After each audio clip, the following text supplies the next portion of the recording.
coming here today para po supportan ang nalalapit namin concert sa Araneta. And sa mga nasa online po ngayon, and sana po mag-enjoy kayo sa press pa namin. Salamat po! Thank you, of course, Kyla! Hi, good afternoon. Thank you so much, everyone, for being here today. Salamat po sa support namin. Salamat, Kyla. Casey! Magandang tanghali po. Salamat po sa pagpunta nyo. Sobrang thank you kasi after 3 years na unang Divas, nandito po ulit kayo. Parang, 3 years na tayo. Ang dami na nangyayari. 2016. 2016, 2 years. So, anniversary tayo ng November. Thank you. Actually, kayo na binanggit nga natin, parang noong 2016, nagsama-sama tayo lahat dito rin mismo sa venue natin. And this time around, bigger and bolder dahil we have an international collaboration with Boyz II Men. Pero bago natin simulan natin question and answer portion kasama ang Divas, meron muna tayo syempre dapat awitan. Oo, ang ating mga birthday celebrant yesterday po, birthday po ni Miss Angeline Quinto. At sa December 4 naman, advance happy birthday para kay Miss Yeng Constantino. Kaya sabay-sabay po, kantahan po natin sila 1, 2, 3, and happy birthday to us. Happy birthday to you. Happy birthday. Energy guys. Happy birthday to you. One more time. Happy birthday to you. Happy birthday to you. Happy birthday, happy birthday, happy birthday to you. Yes, tama na. Wow, Angeline Quinto and Yeng Constantino, happy birthday sa ating Queen of OPM theme songs and pop rock superstar. Happy birthday sa inyo, of course, from your cornerstone family.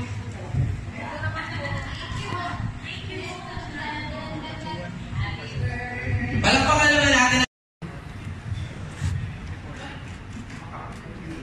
Hello po. So, mga 2 years na nga po yung group ng Divas. Ano po masasabi niyo yung thankful kayo about having one another and yung share niyo na mga best experiences together? Yung pagkakaibigan po talaga.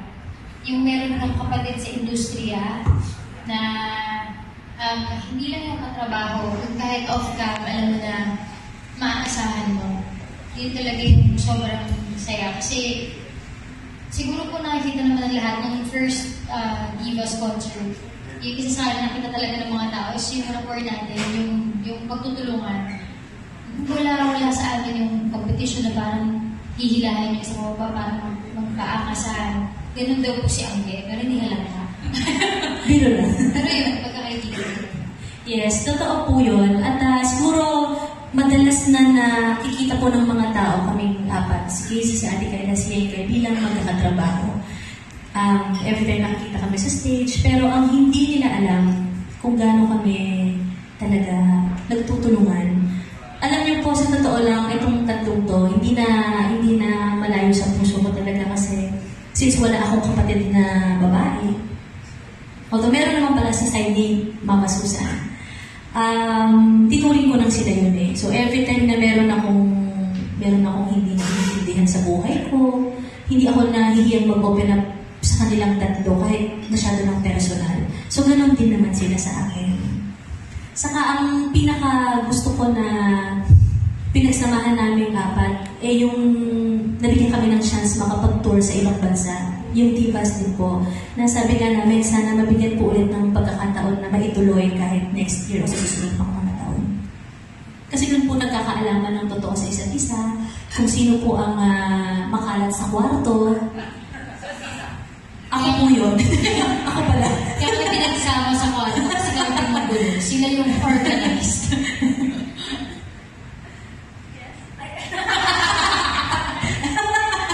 Sa atin na niyo. Ate Kyla. 2 years na, no? Grabe. Hindi namin namalayan na 2 years na pala. Sobrang thankful kami na, yun nga, after 2 years, solid pa rin kami. Tsaka, after 2 years, nag-request pa rin yung mga tao na sana magkaroon ng repeater, hindi nila nakalimutan. kasi na-enjoy talaga nila yung show. Tapos ngayon may kasama pa namin yung Boyz II Men. So, sobrang saya kami. Yun, isa din sa pinakamagandang memory siguro ko with Divas. Although ang dami naman, lalo na pag magkakasama kami, wala talagang matinong nangyayari. Pero yung nung nag-tour kami, mas lalo kami mas naging close, ganyan. Tsaka ang nakakapagod physically, pero it never felt like work for the four of us. Kasi yung tulungan, ganyan, nag-aalalayan kami kasi wala naman kami mga glam team, wala kami mga nag-a-assist. So kami lang, pag may napigtas yung damit, kami din nagtatahi ng mga damit namin. So parang naging mas naging close kami as magkakapatid. Ako naman, tina-treasure ko talaga more than friendship and kung ano-ano pa, na sa kanilang tatlo, talagang na-inspire ako sa kanila. Kasi sila lahat, excellent sila eh. And nakakatawa sa amin kasi magkakaiba kami. Nag-excel kami sa, like, si Yen, grabe ang range niya. Eto, si Yen, ay, si Angge, grabe yung range.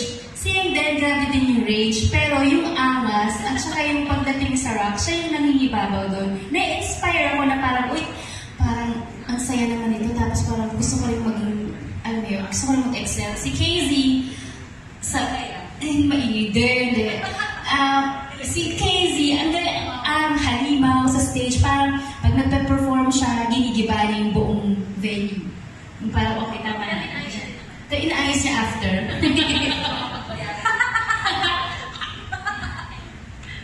Yun lang po. Thanks so much. Miss Chef, may follow-up question for okay ka na. Maraming salamat, Miss Chef, from kami naman na ang susunod kong magtatanong ay malaman sa Philippine Star, si Ma'am Bot. Hello po, ma'am. Hello po sa inyong apat. Performance-wise, kasi sanay naman na kayo mag-perform here and abroad, harap yung iba-ibang tao. Ito ba, may pressure pa rin ba sa inyo na makakollaborate yung foreign artists? Oo, sobra. Kasi syempre, iba ang excellence ng Boyz II Men eh. So, for us to be in the same concert as them, pareho kaming nag-headline ng concert, kailangan yung excellence namin as artists and as performers and as a group, kailangan nasa same level ng Boyz II Men. So, doon nanggagaling yung pressure. Pero maganda siyang pressure kasi lahat kami nafo-force na ihasa yung sarili namin and no slacking, hindi pwedeng basta-basta na lang, pwede na yan, carry na yan, ganyan. So, tsaka ang ganda din kasi kami mag-apat na magkakasama, talagang lahat kami, nakikita ko personally na lahat sobrang sipag mag-aral, very, very invested pagdating sa rearrangement, even with our wardrobe, ganyan. So, ayun, may pressure, pero more than the pressure and yung fear sa mga apprehensions na dumadating sa amin, mas na-feel namin yung sobrang thankful kami and very excited for that night. Ako kinakabahan kasi, well, parang mix of different emotions. Pero mas grabe yung kaba kasi lumaki ako sa music ng Boyz II Men. Sobrang iniidol ako sila.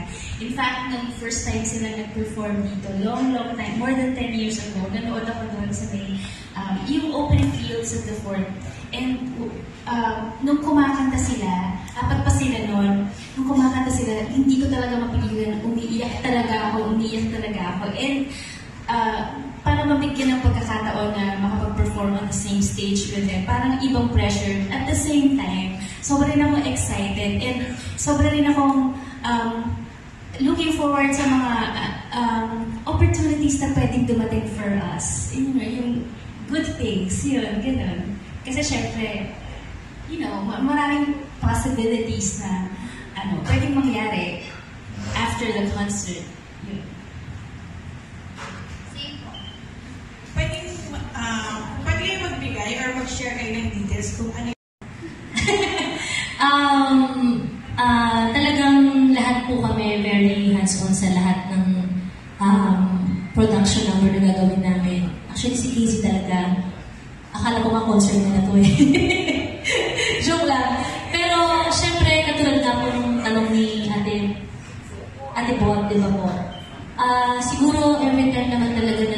magpa-perform kami, eh hindi mawawala yung pressure. Lalo ngayon, alam niyo po honestly, nung lumalaki ako, ilan sa mga naging hit songs ng Boyz II Men naging theme song ko sa past. So, hindi naman natin alam at wala namang nakapagsabi na ngayong 2018, makakapag-perform ako kasama sila.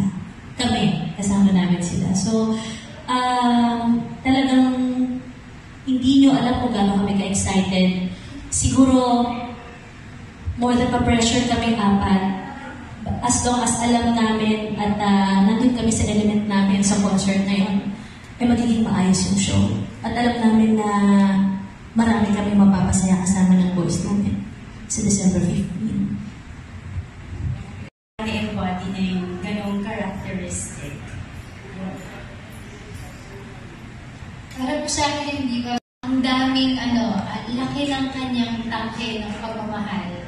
Hindi lang sa craft niya, pero sa mga taong nakakatrabaho niya. And katulad na sinabi ni Casey, totoo yun, na nagiging successful siya, pero sobrang nagiging blessing siya sa mga tao sa mundo.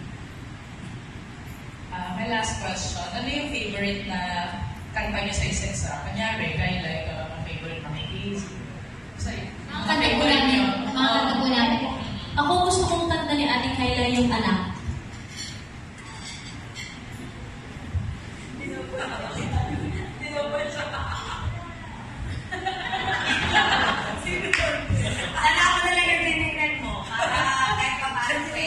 Sir Freddy Aguilar pala po, sorry. Sorry po, ako lang. Hindi, isa-isa po ba? Si Casey kasi, ang favorite ko talaga sa kanya yung Sino ang iibigin ko? Kay Ate Kyla naman, kasi bata pa lang ako nito Yung anak nga. Hindi po. Yung hanggang ngayon ni Ate Kyla, talagang dati po, lagi kong naririnig sa radyo yung kanta niya. Naging favorite song namin ng best friend ko sa Sampalo. Si Edgay naman, ang paborito kong song niya, yung Chinito. Kasi parang for a time talagang enjoy ako. Parang kahit na nasisira na yung araw ko nung time na yun, pag narinig ko yung song niya, parang nagiging good vibes lahat ulit. So, yun lang. Tapos, favorite song ko sa akin, Siyempre, isa ko na po kawawa mo, hindi ko sabihin sa akin. Patuloy ang pangarap, siyempre. Yun lang. Thank you po. Favorite ko kay Casey yung grand final song mo. Oo, Superstar. Oo, super. Grabe yun. Sobrang, hindi siya. Yun, sobrang ganda talaga. Doon parang nagpakilala talaga si Casey na parang, hello, pasok na ako sa industriya, humanda na kayo lahat. Parang may ganda ng gawain ko. Tapos, kay Ate Kyla, yung version niya ng On the Wings of Love, parang ayaw niya ipa-cover. Akala ko sobrang hirap na ng kanta nito, na-misread siya, no? Tapos nung ginawa niya ng version, wow, ano yun? Kasi ang daming kulot no? Ang hirap nung... Saka yung hinihinto niya sa minor chord. Ano yun? May gano'n. Kay Angge, nagpaborito ko na ginawa niya yung version yung kunin mo na ang lahat sa akin. Kasi yung time na lagi mong binabanggit si Coco Martin. Tapos tuwan-tuwa ako siya kasi ang cute-cute mo. Kahit live sa TV. Pero kasi ang cute mo na ito na sobrang yung personality mo lumabas. Sabi ko, grabe itong babaeng to. Ang lakas ng tiyan. Kasi paborito ko rin po sa sarili ko. Medyo ko na. Paborito ko sa... Sige, ano ba paborito ko? Ngayon, sa bago kong album, yung Dasal. Yung Dasal. Bagong sikat malalabas ko yun. Dedicated ko sa mga taong may pinagdadaanan sa buhay. Meron po yung English version ng Dasal. The Prayer. The Prayer.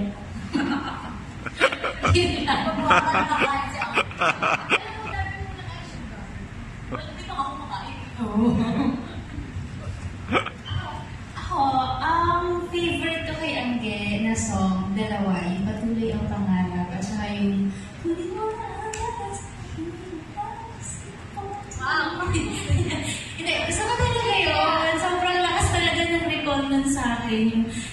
talaga siya nawala sa isip ko every time narinig ko yung kanta na yun. Feeling ko, yung lyrics talaga na yun, si Coco Martin. Ano kami totoo? Aking mahal. Aking mahal na yun. Maraming di. Oo nga. Tapos, kaya, favorite ko yung ikaw. Sobrang, ang sarap sa puso, pakinggan, parang talagang, ang sarap umibig. Kay Casey naman, favorite ko yung Labo. Sobrang astig kasi niya. Kasi yung melody niya, ang lakas ng recall. So, every time kinakanta niya yun, buong araw ko na siyang kinakanta, hanggang isang buong linggo ko na siyang kinakanta pala. Ganun yung dating ng kanta sa akin. Yan. Paborito mo sa'yo. Sa'yo, sarili mo. Ako, isang favorite ko sa sarili ko na kanta, hanggang ngayon. Yung kasi talaga yung nagpakilala sa akin, kaya iba yung very napaka-sentimental nung kanta ng For Me. Yun.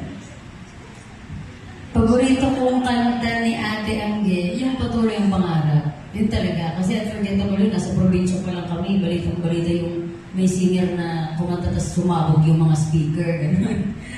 Angeline Hinto talaga yun. Patuloy ang Pangarap. Tsaka ang ganda kasi nung mensahe ng kanta eh. Kumbaga, it represents who we are as artists at kung ano yung mga pinagdaanan namin bago namin marating kung ano man kami ngayon, kung ano pa yung mga mararating namin in the future. Si Ate Yang naman, paulit-ulit, yung una't huli talaga. Una't huli, sobrang sarap lang pakinggan. Tsaka parang, alam mo yung parang kang dinuduyan pag pinapakinggan mo yung kanta niya. Hindi naman komplikado yung words at yung melody, pero yung perfect marriage of words and melody na yung ramdam na ramdam mo sa puso. Yung sabi ko nga, ito maganda bingi lang. Sabi ko nga, ang ganda ng pagkanta. Sabi ko, ang ganda ng pagkanta mo. Ako hindi ko narinig na nakakpan ng buhok namin. Ito naman kasi galing po kasi sila shoot ng shampoo commercial. Si Ate Carla naman, yung hanggang ngayon, siyempre, hanggang ngayon din talaga. Yun talaga. At saka yung yan. Ayaw din magpa-cover. Ganyan. Siya lang yung pwedeng kumanta. Tapos sa sarili ko,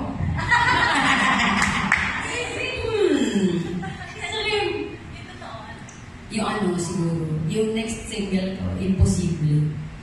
Yun. So, abangan nila yun kasi may twist yun bago namin siya i-launch ulit as a single. Yan, diba, Trixie, pong ka na yun. Happy ka ba? Thanks so much. Ayan, ngayon naman natin si Sir Jojo mula sa Manila Bulletin. Hello po, Sir Jojo. Hello, kayen na lang siguro.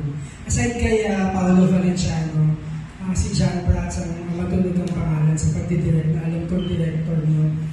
Gaano kahalaga yung mga inputs niya sa ikinagaganda ng show? Para lang intindihan ng mga tao.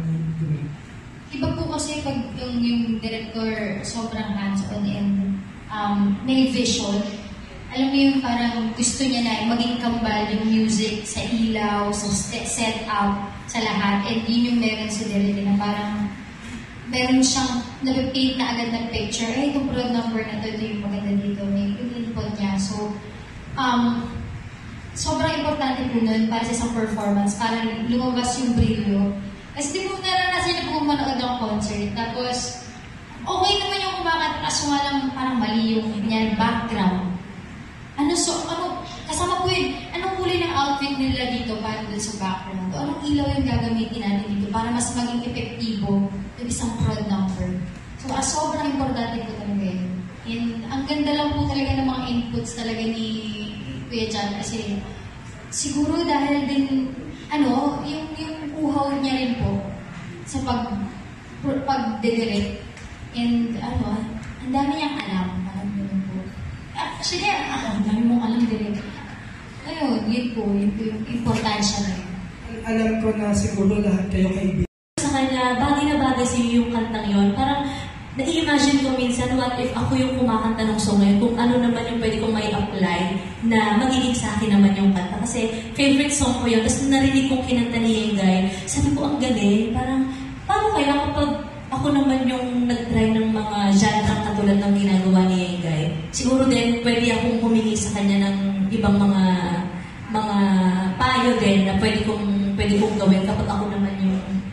kumanta ng katulad ng mga songs na ginagawa niya. So, gusto ko lang sabihin na lahat naman sila talaga sobrang nabibigyan ako ng inspirasyon, bawat isa. Hindi ko lang talaga lagi sigurong nasasabi, pero para sa akin, automatic na yun. Yun po.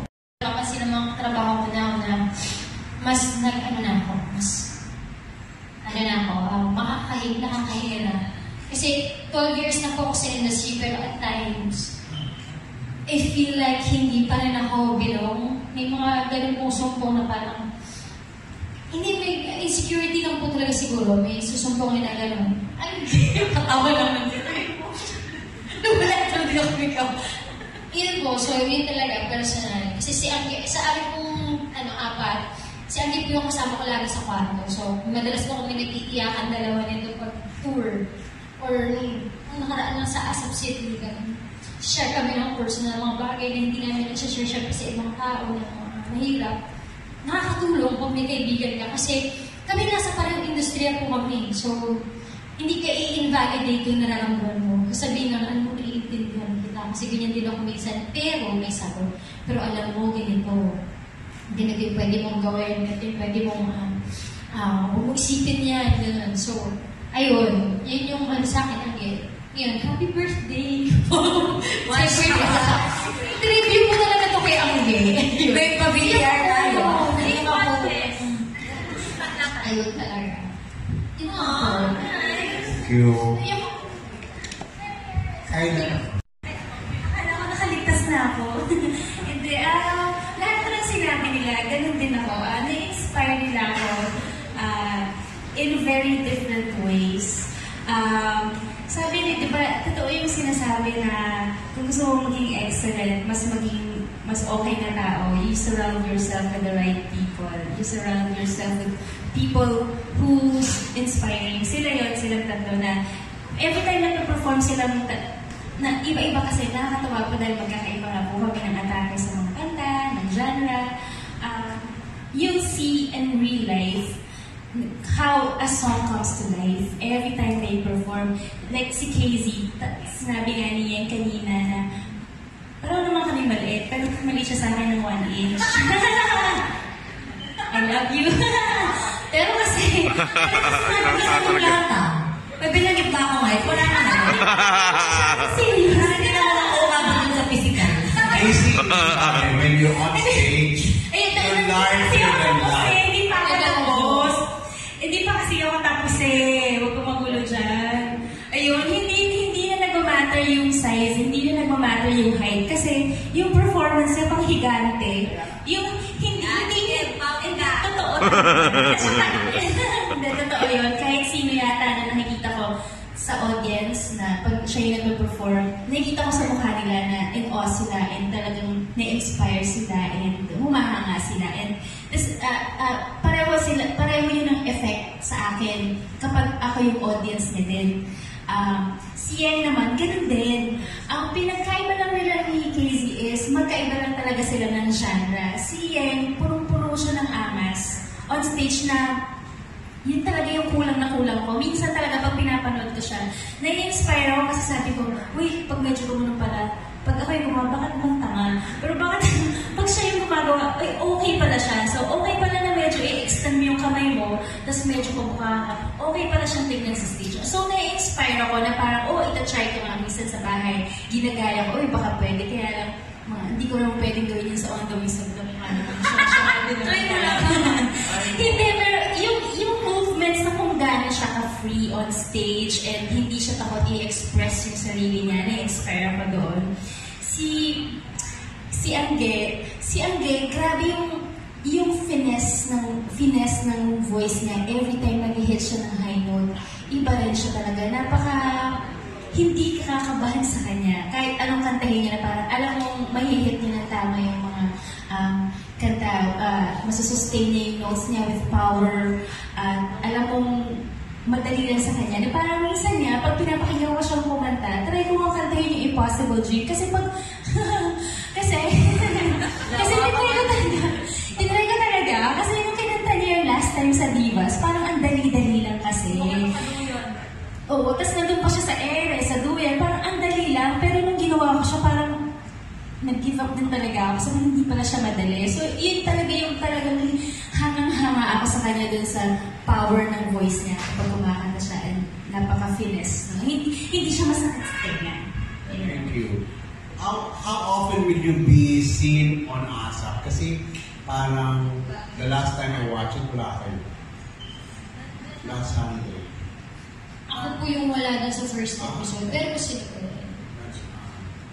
Will you be regularly appearing on ASAP again? Parang siyempre. Yes, kung may posting po ngayon. Halos lahat po. Parang bibigyan ko yata ng chance ako. Pero hindi na kayo mag-appear as divas doon sa... Actually, never pa nangyari yun na nag-appear kami as divas. Kahit na kayo Ano lang po, parang nag-promo lang. Kasama sa spiel lang yata. Spiel Kasama lang lang sa lang. spiel, pero yung performance sa spiel is Pagka nasa stage ko kayo, kunyari, you come out one by one. Hindi niyo ba labas na si Casey? Diyos ko, siyempre, ang mga tao niya, tapos sa suko niya, susunod si Kyla. Hindi ba sinasabi mo, Kyla, baka hindi ako tanggapin ng mas... Alam niyo po, parating po yung tumatakbo sa isip ko. Kasi, para siyang fear na, lalo-lalo na pag hindi kayo nauna. Kasi yung medyo nauna sa'yo, yung parang ang lakas ng sigawan. Parang pagdating sa akin, baka hindi nila ako na-appreciate. Kasi iba na yung generation ngayon. Medyo lumang tao na rin po ako. Para senior citizen na rin. Grabe siya. Lumang tao. Hindi, kasi iba na po ngayon. Iba na rin yung type nila. So, parati ako merong fear sa likod ng isip ko. How do you anticipate that? Paano mo, kunyari, lumabas si Casey, ito ang susunod. Ano ang nasa isip mo na gagawin mo para kahit na malakas ang sigawan kay Casey? Para ma-equal mo naman yung appearance. Kaya po siya palaging dulo. Kaya nga po ganun palagi yung arrangement namin. Kasi hindi naman ang importante yung sigawan ng pasok niya. Yung sigawan nung natapos siya. Kasi ganun siya palagi.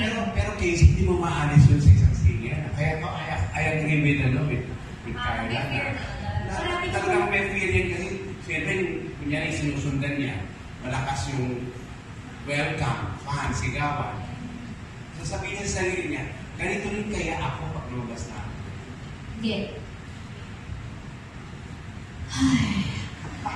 Ako po, siguro may mga pagkakataon na nangyari yun na parang magugulat na, no, yung sinundan mo. Tapos, nung ikaw yung lumabas ng stage, parang ang konti lang ng sigaw ng mga tao. So kahit love song yung kinakanta ko, come on everybody! So walang pa din po sigaw. Meron kang ginagawa. Yes, yun po yung ginawa ko kaya. Come on everybody! Kaya tinawag na diva kasi alam mo yun. Yes, ganun po. Come on everyone! Ano si Noses? Ang isang pangalan. Ganun lang naman. Parang syempre, pagka ganun, tapos wala na lang natin.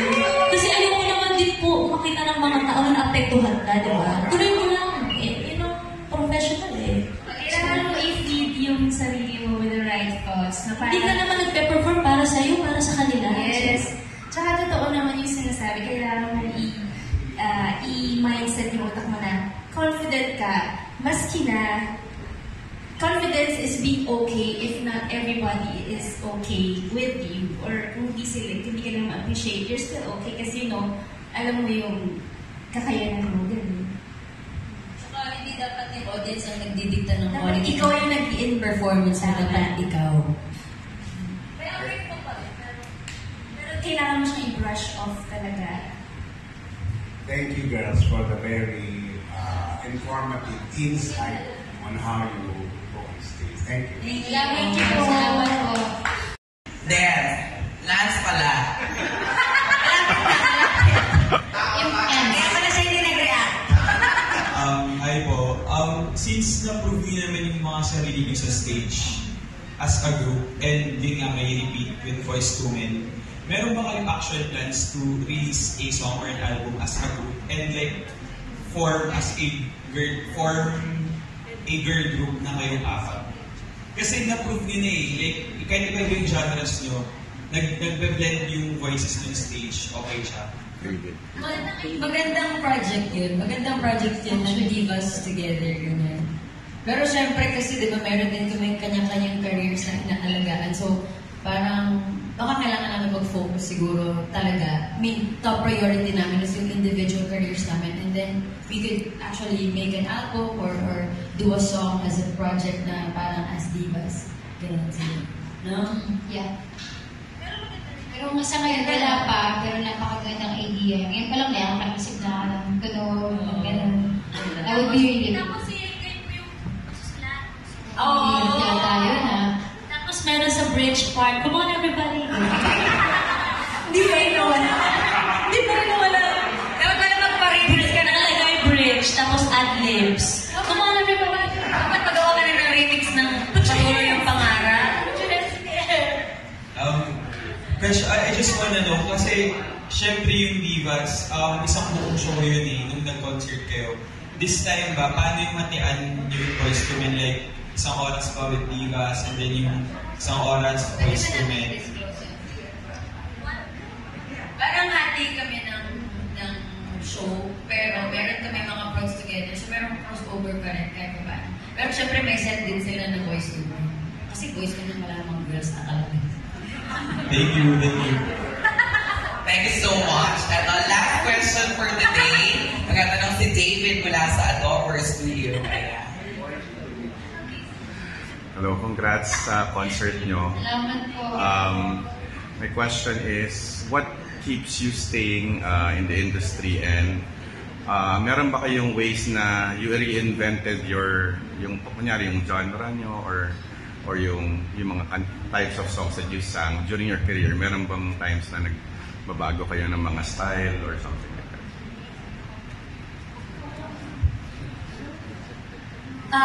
Ako, para sa akin po, talaga, ang palagi kong naririnig sa ibang mga artists na kilala ko, never stop learning talaga.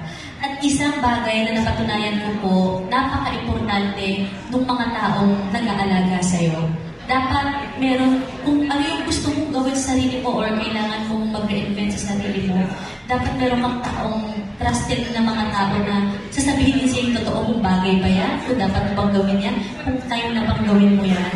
So for me po, talagang thankful ako sa mga taong yun eh. Hindi ko na kailangan isa-isa, siguro alam naman na po din ako sino sila. At dapat nakikita mo sa sarili mo na nag-grow ka talaga. Hindi naman din masama i-try na umalis ka sa comfort zone mo, pero as long as alam mo nahihirapan ka, baka yun yung time na kailangan mo nang makinig sa ibang opinion ng mga tao nandiyan para sa'yo.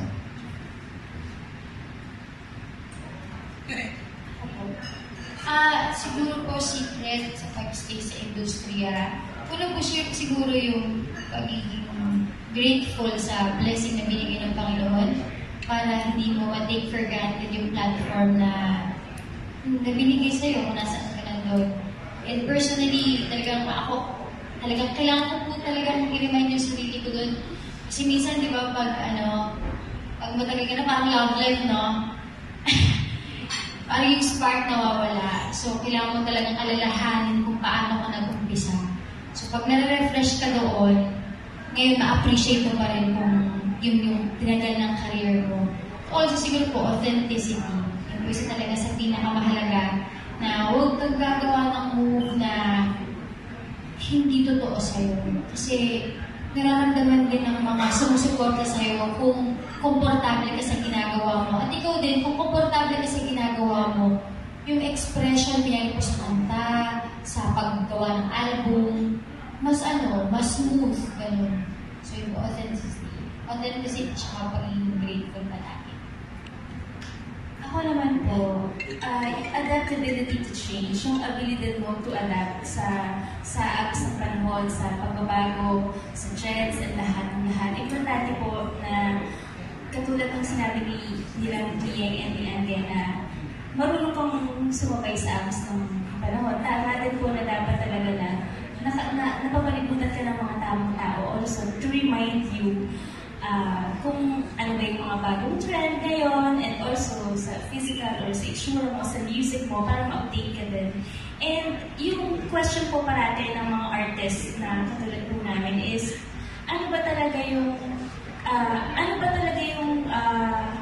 paano ba talaga mag-evolve as an artist na kung, na in a way na align pa rin siya dun sa core values mo. Kasi syempre, kami dinesign kami ni Lord na iba talaga. Like, siya, iba yung branding niya. Whatever, yung mga elements na meron siya as a person and as a performer is different from the elements I have and Ye and si Angge. So, as much as possible, I avoid and tinatanggal ko talaga sa isip ko na i-compare ko yung sarili ko sa ibang artist kasi dinesign talaga kami na iba. And you have to stick to that. At the end of the day, importante na kailangan mo talaga i-remind yung sarili mo na the people will love you for who you are and who you're not trying to be, and you have to be authentic. Tama po yun. Huwag mong pilitin yung sarili mo na magpaka-casey kung ang awkward naman hindi naman talaga bagay sa'yo. Kailangan you have to be real and true to yourself and stick to your core. Yun po. Paano mo susundan mo? Wala na and die.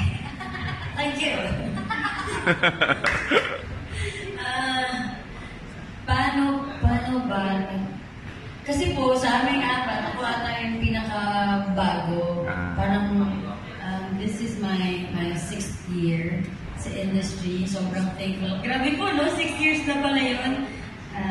Sobrang thankful ako na, kumbaga, nung tumagal yung career ko, nung medyo, yung umabot na ng 5 years, 6 years, yung every year, mas nagkakaroon ng mas malaking opportunity. So, sobrang thankful ako doon. And, siguro, isa sa palagi kong sinasabi sa sarili ko na to always remind me ay yung talent gets you somewhere, pero your attitude makes you stay there. So, pwedeng dahil sa talent mo, dumating ka doon eh. Pero kung hindi ka marunong makisama sa mga tao na nakapaligid sa'yo, hindi mo ino-honor yung criticism nila, lalo-lalo na pag totoo, pag importante, hindi ka magsistay doon eh. Kasi, kumbaga lalo na pag musician ka, hindi lang yun para sa'yo. Music is a language of love na dapat mong i-share. So, kailangan nakikinig ka din. Ganun. So, ayun siguro. Tsaka, yung sinasabi kahapon, nag-uusap din kami nila ate ganyan. Sobrang importante yun na you focus on your own path. Kasi pag nagre-race ka, and then yung focus mo nasa path ng kasama mong nagre-race, matatalisod ka eh. Di ka makakapag-focus sa sarili mong race. So, importante yun na focus ka sa ano yung gagawin mo. Pwede kang tumingin sa mga nasa tabi mo na kasama mong nagre-race, pero make sure na tumitingin ka dahil gusto mong ma-inspire at hindi dahil gusto mong i-compare yung sarili mo sa kanila. Kasi, kumbaga, iba-iba lahat kami ng pinagdaanan eh. And lahat ng mga buhay namin, iba-iba yung pagkasulat ng Panginoon sa mga opportunities na ibibigay niya sa amin. So, hindi dapat mag-compare. So, yun siguro. May follow-up lang ako. Since we're promoting Boyz II Men then, can you sing just one line from your favorite song from Boyz II Men? And sino yung favorite member nyo from Boyz II Men? Ako si Wanye yung favorite ko. Si Wanye. Siya yung mataas yung boses. Siya yung mahilig intricate na mga runs. Siya yung sumasundot-sundot.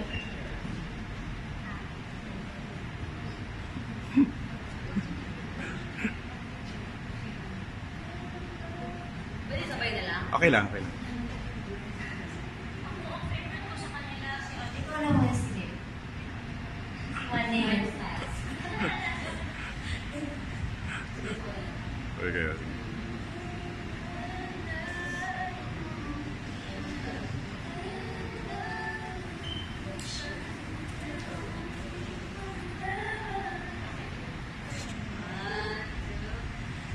And I know you'll shine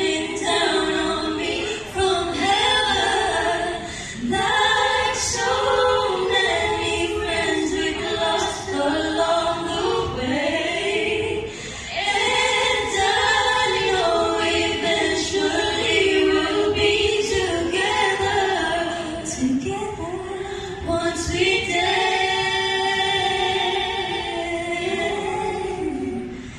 patiently we'll see you in heaven. Yes. Sabi yung harap namin kayo sa harap niyo kami nag-usap.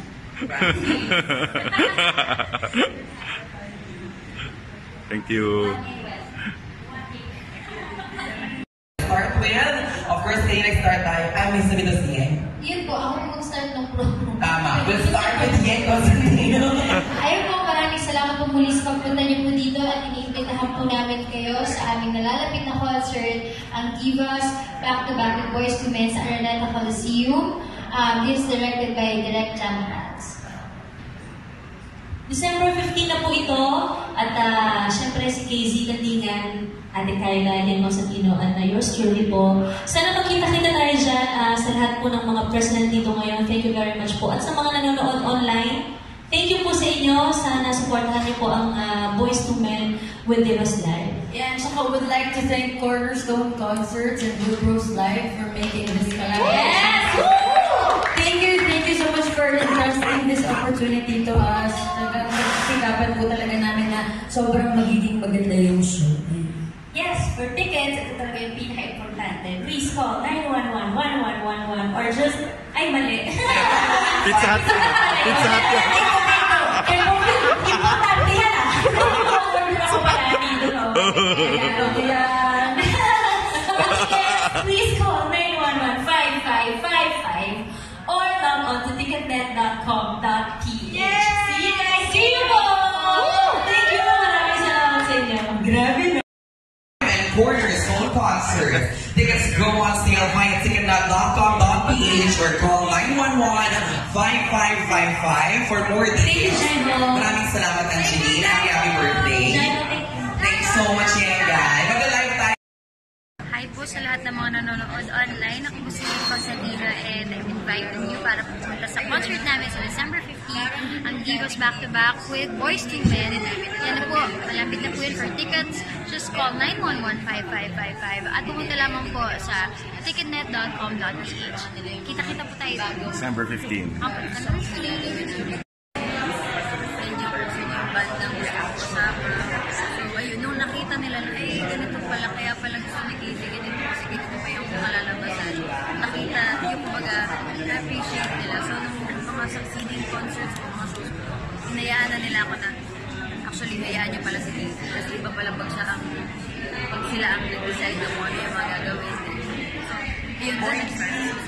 So, kaya naman yung bagsakan doon yun unang, kumbaga, pinanganak yung bagsakan sa Soul Supremacy na walang nakapaghanda na mangyayari pala siya. Medyo bago lang. Pero sa mga throwback po, lagi namin binabalikan talaga yung memorable night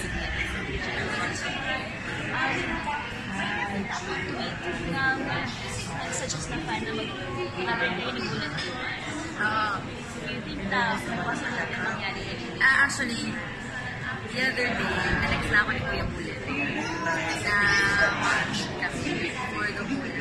So, parang excited ako kasi siyempre yung Bullet ko kasi yung kumuha. Thank you pala din sa fan na nag-tweet kasi nakita niya eh. Nag-tweet din ako na sana nga ito mangyari kasi game daw siya. So ayun, literal, nag-text na kami. Nag-set na lang kami ng date para mag-meeting. So usap-usap. So abang-abang na. Abang-abang na lang. Guys, my gosh. Thank you. Ano yung masasabi mo sa mga fans natin? Yun na inaabangan yung mga news namin tungkol sa'yo sa mga music. Ayun, maraming salamat sa mga nakaantabay palagi sa mga projects, mga kanta sa What Music na nilalabas ko. Sana ipatuloy para patuloy suporta kayo mga artists natin. Tsaka patuloy yung suporta ng One Music. Pwede ano, yung kaya mo ba ano po? I make love to you like you want me to, and I hold you tight, baby, all through the night. I make love to you. Ay, bubuin. Yun ako yung ano. Pwede ba ano invite na? Ayan, mga kapamilya. Hello everybody! Naimbitahan po namin kayo na sumama sa amin sa December 15 sa Araneta Coliseum para sa Boys to Men with Divas. Ayun, for tickets please call 911-5555 or log on to ticketed.com. Thank you. Congrats. Lalo na yung mga tao na yung enjoy for kasama ko na rin yung mga artists. Excited ako sa mga bagay na they get to pag-show. May global superstars kung tawagin ang Boys to Men. Sobrang ako kami. Pero yun na.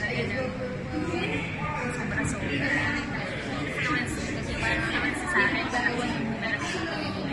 Excited ako. Super very excited siya. Kaya na nakwento niya po sa press ko. Parang 10 years ago nag-show daw dito ang Boys to Men. Nanood daw siya nahiyak. Grabe talaga. Iba talaga para sa tayo. Sa kasaliban. Ikaw na yung naririnig ko sa record. Mas maganda din yung life. So, parang nabubuhay yung mga kanta. Iba siya. Parang ang dami rin mga memories na babalikan mo. And maraming good things na Kumbaga yung mga kabagetsan, kabataan days, ganyan. Oo. Siyempre kaya napagkwentuhan din yung closeness, yung friendship niyo ni Nayin, ni na Angeline, tsaka ni na Katie. Parang ito ang tinuturing lang parang pinaka-ate nila talaga na tinitingala nila lahat. Anong masasabi mo naman doon? tuwa naman ako na ganun sobrang nila sa akin yung kailangan ko kasi nalalaman nila na ako sabi ko nga huwag mo masyado na sa akin guys kasi matanda ako sa kanila lang alam mo na Pero hindi yung kitahan, naku bagat sa bagat, napaka-beautiful and fresh. Yes, tapos kanina syempre pag-usapan din naman talaga natin na ito ay collaboration. Ano ba ang aabangan ng mga manunood sa Araneta sa December 15? Kayo ba ay may duet o group performance with them? First of talents, first of talents on December. Alam mo yung hindi ko nga production ng nagagawin na alam mo yung hindi ka natin yung share para makikita iba kasi yung repertoire natin Ay, iba rin ito, bago. Ano nangyari? So, hindi tayo collaboration namin. So, abangan nila sila. Yes. Invite mo na sila lahat, Kaya. Hi, mga kapamilya. Sana po makapanood kayo at supportahan niyo kami sa December 15. Araneta Coliseum. Boys to Men with Divas. Live in Manila. Live in Manila. Kita-kita po tayo. Kung hindi po pa rin tayo sa tickets sa Kapitol na please call 911-5555 or log on ticket.com. Thank you, supporters. Cornerstone Concerts and Pilgrims. Thank you. O ayan, kompleto ang ating interview. Salamat. Thank you. Ayan na, mga kapamilya. Ito na sila. Tapos na ang ating... naroon ka tanong din. Tapos na. Hello. Sorry. Ako pala yung sample natin ng Boys to Men. Okay. Hi Mary Jane! Si Angeline ito. Happy birthday! At enjoy mo itong napaka-special na araw. God bless you. Happy birthday! Hi, so congrats sa concert mo, December 15, second time with Boys to Men. Maraming salamat. And sobrang ganda ng mga inspiring mga stories nyo. Thank you. Can you tell me just like one thing one obstacle na nagka-problema kayo in your life na biglang na-inspire ka dahil sa music or dahil sa mga friends mo rin dito na you know, something Wait, na... Divas ko ba? Hindi mo kailangan anything, any of the two naman. Pwede rin, yung parang something na dinaanan mo sa career mo, pero you were able to overcome that before you rose up again. Okay. Ito nangyari po ito. Contestant pa lang po ako sa Star Power. So, nung time na yon, siguro mga 3 months na lang or 4 months na lang, grand finals na po ng Star Power. So, dumating sa point na muntik na ako mag-quit doon sa contest na sinalihan ko. Kasi kinailangan ako ng mama ko magbantay sa hospital kasi na-ICU siya at kinailangan maglagay po ng permanent pacemaker sa puso ng mama bag. So wala naman ako ibang family na pwedeng magbantay sa kanya 24 hours every day. So ako lang yun. Kasabay po nung nasa Star Power ako niyan. So yung time na yon parang alam niya yung feeling na hindi ko na alam ang gagawin ko. Itutuloy ko ba ang contest na to? Baka naman pag-uwi ko or pagbalik ko ng hospital, wala na ang mama ba. Ayoko yun. So may isang kaibigan po ako na siya yung talagang kasama ko at talagang hindi ako iniwan ng time na yun. Siya yung nagsabi sa akin, parang naging angel ko na, bakit ka mag-quit sa Star Power? Ilang araw na lang, grand finals na, sayang naman. So parang alam niyo yun, parang tama naman yung sinabi niya, pero ang hindi ko lang, nahihirapan lang akong gawin kasabay nun. Yung makita ko ang mama bag na iiwanan ko sa hospital. Tapos ang nagbabatay sa kanya yung mga nurses lang kasi wala po akong ibang maasahan. So yun yung parang pinaka-biggest na pagsubok na binigay sa akin ng Diyos. Pero alam ko nung nalampasan ko yun, grabe din naman talaga yung binigay sa akin na kapatid ko. Hanggang ngayon, nandiyan ang mama bag. Wow. At papakilala ko siya sa inyo mamaya. Nandiyan po kasama ko siya. Tapos nabigyan din po ng chance na masama ko siya sa mga shows ko abroad. So diba, parang ang galing lang. Kasi parang, yes, sobrang miracle po talaga. Ang na-realize ko sa mga problema nating mga tao, kailangan natin i-accept yun eh. Kasi wala tayong magagawa. Pag dumating yun sa buhay mo, kailangan mo i-accept. At least strong ka, alam mo yung gagawin mo. Or minsan, dumarating sa pagkakataon na hindi natin alam o wala tayong kasama. Hindi totoo yun. Hindi totoo wala tayong kasama. Ako naniniwala ako na. Yes. Ang Panginoon lang. Kasi ako, mag-isa akong sumali sa contest. Walang nakakaalam kahit sino. Ready akong matalo kasi syempre sumasali naman ako ng mga amateur before. At nung nangyari yung kay Mama Bag, wala rin ako kasama. Ako lang mag-isa. Pero nung nalampasan naman namin. So meron ka palang kasama the whole time? Kasi yes. besides your friends, si Lord. Yes. So mukhang yung foreigners to most of you are really deep in your good relationship with the Lord. No? Kaya napansin ko lang, you always give glory to God. Yes, lahat po. Isang blessing din yan talaga sa akin ng Cornerstone family ko. Manager ko, lahat po sila. Saka very open naman po kami sa lahat. Kung ano yung gusto namin mangyari sa career namin. Basta lahat yun sabihin mo lang sa kanila. Kung ayaw nila, tanggapin mo. Kasi alam nila yung makakabuti para sa iyo. So, tuloy lang. Congrats ulit and thank you so much. December 15. December 15 po, Divas Live.